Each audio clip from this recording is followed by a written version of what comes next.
Hello, मी doctor Rutuja. Depression म्हणजेच उदासीनता किंवा नैराश्य याचा सामना करताना आपल्या शरीराला आणि मनाला ऊर्जा मिळण्याची गरज असते. मग अशा वेळी आपण काय खातो याचा थेट संबंध आपल्या मेंदूच्या कार्यक्षमतेवर आणि मूडवर होतो. आता डिप्रेशनमध्ये खूप जास्त भूक लागते किंवा भूकच लागत नाही.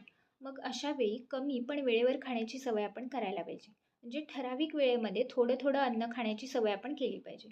रोज किमान 5 ते 10 मिनिटं आपण चाललं पाहिजे किंवा व्यायाम केला पाहिजे. यामुळे आपल्या शरीरामध्ये एंडॉर्फिन नावाचा हॅपी हार्मोन तयार होतो. आता कोणत्या गोष्टींचा इंटेक आपण केला पाहिजे ते बघूया. पहिली गोष्ट आहे ओमेगा 3 फॅटी ॲसिड्स. हे अत्यंत मेंदूसाठी फायदेशीर आहे. यामध्ये तुम्ही अक्रोड किंवा अळशीच्या बिया म्हणजे फ्लॅक्स सीड्स खाऊ शकता किंवा मासे, रावस, बांगडा तुम्हाला जे हवेत ते मासे तुम्ही खाऊ शकता. दुसरी गोष्ट आहे अँटीऑक्सिडंट्स.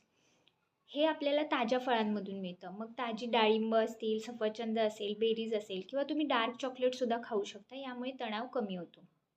तिसरी गोष्ट आहे विटॅमिन डी आणि बी 12. विटॅमिन डी आणि बी 12 यामुळे डिप्रेशन वाढण्याचे चान्सेस असतात. मग तुम्ही यासाठी दूध, दही, अंडी, पनीर किंवा मग कोवळ्या उन्हामध्ये थोडा वेळ बसणं, चालणं यासारख्या गोष्टी करू शकता. चौथी गोष्ट आहे भरपूर पाणी प्या. डिहायड्रेशनमुळे चिडचिड होणं, थकवा येणं यासारखी लक्षणं दिसून येतात. आता आपण यामध्ये कोणते पथ्य पाळायला हवेत आणि कोणत्या गोष्टी टाळायला हवेत ते बघूया. पथ्यामध्ये सकाळी उठल्यावर 1 ग्लास कोमट पाणी, त्यात 5-6 भिजवलेले बदाम, अक्रोड, सुकामेवा यामुळे मेंदूला चालना मिळते.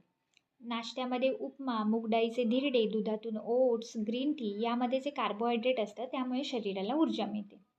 दुपारच्या जेवणामध्ये पालेभाज्यांचा समावेश करावा. यामध्ये फॉलिक ॲसिड असते ज्यामुळे मूड सुधारण्याला मदत होते. संध्याकाळच्या नाश्त्यामध्ये मखाणा, 1 केळे, सफरचंद यासारखे पदार्थ घ्यावेत ज्यामुळे हॅपी हार्मोन्स तयार होतात.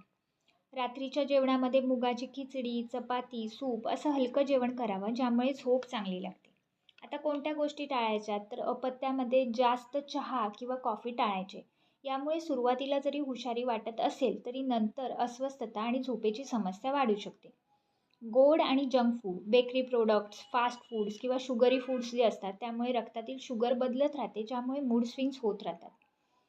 तिसरी गोष्ट आहे मद्यपान. यामुळे मानसिक आरोग्य अधिक खालावते. याशिवाय आपण आयुर्वेदामध्ये शिरोधारा करतो.